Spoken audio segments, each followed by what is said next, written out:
What if I told you that the desert Jesus wandered wasn't just made of sand and stone, but silence, shadow, and the unseen terrain of the soul? For 40 days, he vanished. No followers, no miracles, no scriptures, only wind, silence, stars. But why? Why would a being said to be the Son of God isolate himself in the barren wilderness, hungry, exposed, and alone? Was it punishment? A test? Or was it preparation? There are whispers in the oldest scrolls, in the forgotten teachings of the Desert Fathers, and even within the mystical texts of other traditions, that Jesus entered the desert not to escape the world, but to confront it in its most primal form, to meditate, to descend inward, to wrestle not just with the devil, but with the illusions of self. This wasn't a retreat, it was an initiation. And what he learned there, in the burning silence, has been echoed by mystics for millennia, and is more relevant to you now than ever. Because the desert he entered is still. Context and symbolism of the 40 days. The number 40 is no accident. It is a sacred code, etched into the DNA of myth, prophecy, and transformation. Moses fasted for 40 days atop Mount Sinai before receiving divine law. The Israelites wandered 40 years through the desert, shedding the chains of Egypt. And the flood waters in Noah's time, they poured for 40 days and 40 nights, cleansing the earth of its forgotten sins. But why 40? In ancient numerology, particularly within Hebrew mysticism, 40 represents a complete gestation, a cycle of purification, a metaphysical womb. Just as a child takes around 40 weeks to form in the womb, the soul, too, undergoes its spiritual birth through a symbolic period of 40. In this way, Jesus' 40 days were not just a journey into isolation, but a ritual passage from the man he was to the Christ he would become. And what of the desert? Ah, the desert. To the untrained eye, it is a place of desolation, but to the mystic, it is a holy mirror, a place stripped of distraction where the soul is laid bare before itself. The desert holds no masks, no illusions. It is the purest form of earth, unforgiving, unshaped, and utterly still. And in this stark stillness, one hears the voice of the infinite more clearly. Carl Jung once said, "Your visions will become clear only when you can look into your own heart. Who looks outside, dreams. Who looks inside, awakes." This is what Jesus did in the wilderness. He did not look outward. He looked inward, into the chasm of human temptation, divine truth, and the eternal silence between them. And so, this wasn't just a trial of flesh. It was an alchemical crucible, a slow burning away of ego, a sacred fast that stripped the temporal from the eternal. He did what few dare to do. He sat with himself, without distraction, until there was no longer a self to sit with. Welcome to the heart of the mystery. We now enter Section 3, the inner battle. Temptation, ego, and the shadow self, where the desert becomes a mirror, and every grain of sand whispers of a deeper war. Out there, under the burning sun, among the stones and serpents, Jesus did not face external enemies. He faced archetypes. He faced the shadow. And it came to him not as some red demon with horns, but as a voice. Familiar, subtle, seductive. A whisper that knew Scripture. A tempter who offered him exactly what he already possessed, but without the suffering.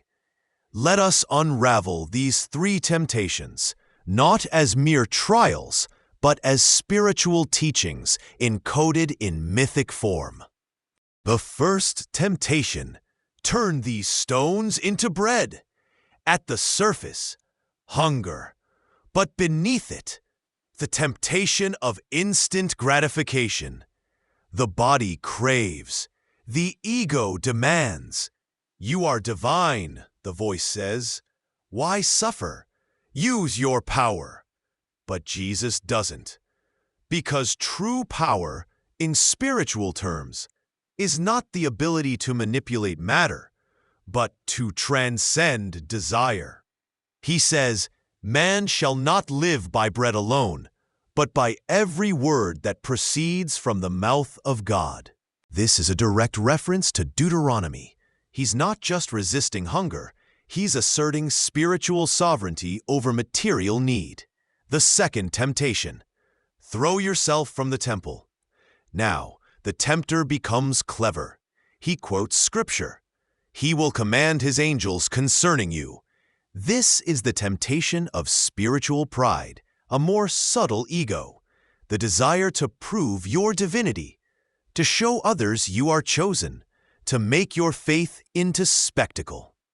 But Jesus responds, "You shall not tempt the Lord your God." He refuses the trap of ego dressed in holiness. This is a warning to all spiritual seekers. The moment you believe you're above the path, you fall from it. The third temptation: bow to me, and I will give you all the kingdoms of the world. Now we arrive at the final mask: power, worldly control, influence, empire, the ego's ultimate fantasy. But Jesus again says no. "Away from me, Satan, for it is written, 'Worship the Lord your God and serve him only.'" This is more than piety. It is a mystical refusal. He rejects dominion without discipline, authority without alignment. Because to rule the world, yet lose your soul, is the greatest inversion of sacred order. Carl Jung, the Swiss mystic of psychology, spoke often of the shadow, the repressed, unconscious parts of the psyche. He said, "One does not become enlightened by imagining figures of light, but by making the darkness conscious." Jesus, in the desert, did exactly this. He made the darkness conscious. He faced the lower self, the survival instinct, the spiritual arrogance, the hunger for control, and mastered them, not by denial, but by stillness. This is the true battle of the desert, and it is not ancient history. It is happening inside you right now. Welcome to Section 4, Esoteric Interpretations, Hidden Teachings in Christian Mysticism and Beyond. Where mystics speak in riddles, silence is revelation, and the desert becomes a divine cipher. The outer story, the fasting, the temptations, the triumph, is only the exoteric layer. But beneath it lies the esoteric, the hidden wisdom preserved not in doctrine, but in direct experience. And those who sought it, they were not priests.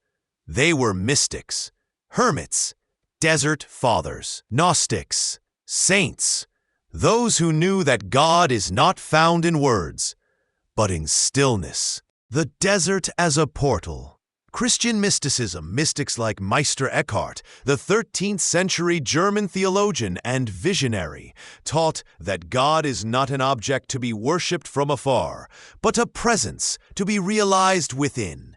Eckhart wrote, "The eye through which I see God is the same eye through which God sees me."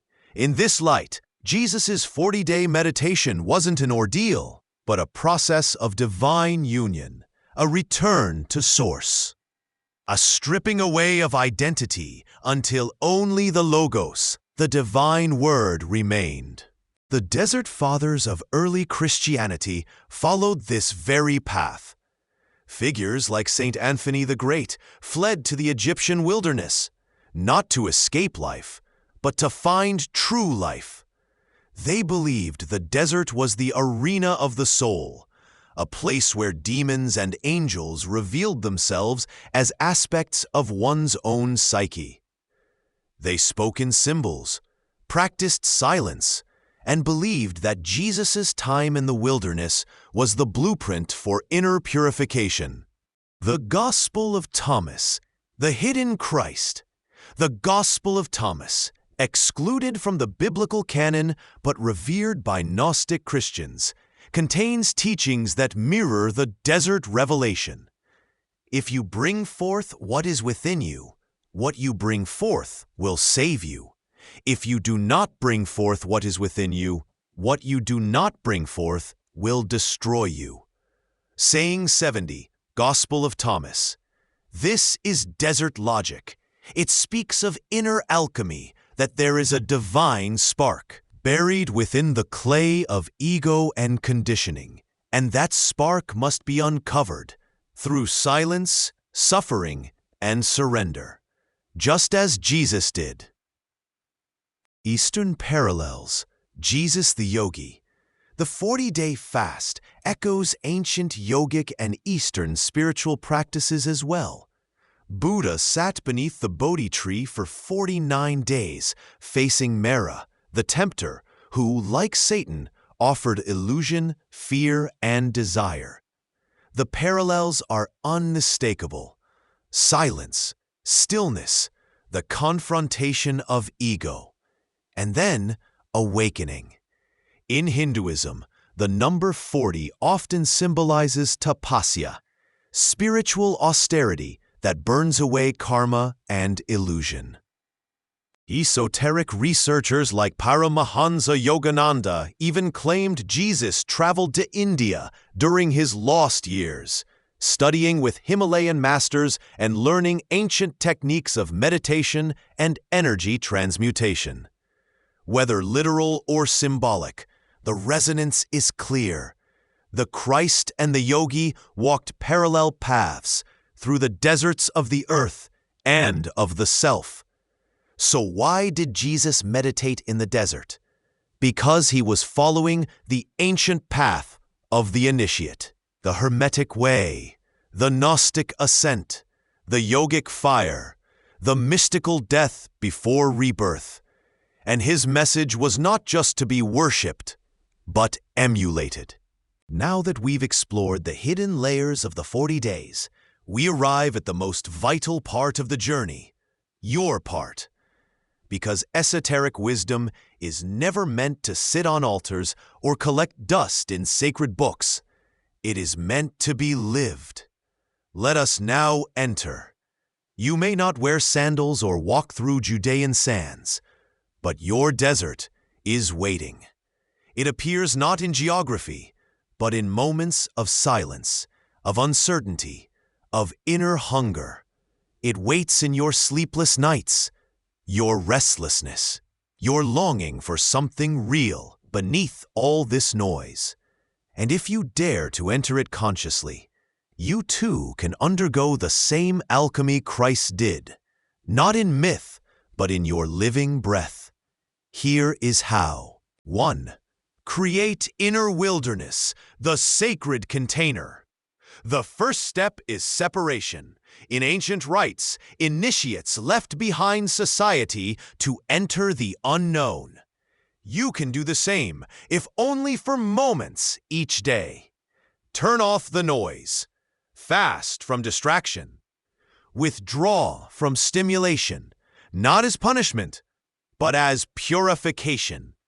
Find a space, however small, where you can sit with nothing but yourself. It might be 40 minutes, not 40 days, but if entered with intention, it is enough. 2. Watch the temptations rise, ego unmasked. As you sit in stillness, expect resistance. Expect hunger for food, for validation, for control. Expect the ego to whisper, "Why are you doing this? This is boring. You're wasting time. You could be achieving something right now." This is your Satan, your personal adversary. It comes in your own voice, wearing the mask of reason. Do not fight it, simply observe. Like Jesus, answer it with silence and truth. 3. Contemplate the shadow, the forgotten self. In solitude, old emotions surface. Grief you buried. Anger you rationalized. Fear you outpaced with productivity. This is not regression, it is integration. The desert reveals what the city hides. Journal. Breathe. Let the subconscious rise like a tide. You are not here to fix it, only to face it. As the mystic Saint John of the Cross called it, this is the dark night of the soul. But dawn always follows. 4. Meditate on the word, stillness as communion. Whether it is a sacred verse, a mantra, or simply your breath, choose a focal point. Let it anchor you in the now. The Gospel of Luke says, Jesus returned in the power of the Spirit. This is not just poetic. The desert emptied him of ego and filled him with spirit. Meditation is how you allow that same spirit to awaken within you, not from the heavens above, but from the kingdom within. 5. Fast, not just from food, but from falsehood. Jesus fasted not just to weaken the body, but to awaken the soul. You too can fast, not just from food, but from comparison, consumption, and complaint. Fast from identity, from the need to always be someone. Even one day of conscious simplicity can reveal more than a year of spiritual study. In walking your own desert, you are not alone. You walk with the footprints of the Christ, the Buddha, the sages who came before you, and you will leave footprints for others who come after.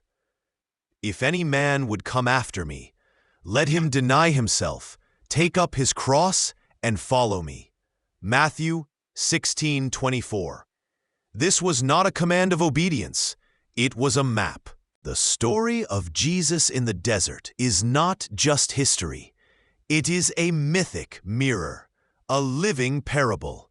And like all true myths, its power does not lie in whether it happened, but in whether it happens in you. Because the wilderness is not just a place on a map.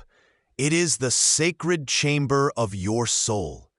It appears whenever you choose to withdraw from noise, from ego, from the illusions of control, and step into the great silence where the real work begins. The desert is where the masks fall, the ego breaks, and the soul remembers. Jesus went into the desert not to suffer, but to see clearly. And when he returned, he carried no scrolls, no wealth, no sword, only presence, power born of emptiness, truth forged in stillness. In our modern world, the idea of 40 days in silence may seem impossible, but even a single breath, fully taken in awareness, even 1 hour without distraction, even one honest confrontation with your own shadow is a desert moment, a holy encounter. So I leave you with this question. When was the last time you allowed yourself to be empty enough for God to speak?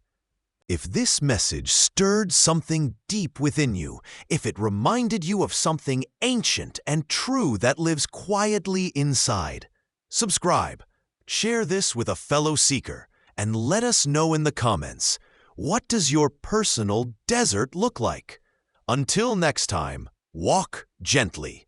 And remember, the path of the mystic is not to escape the world, but to see it clearly through the eyes of the eternal.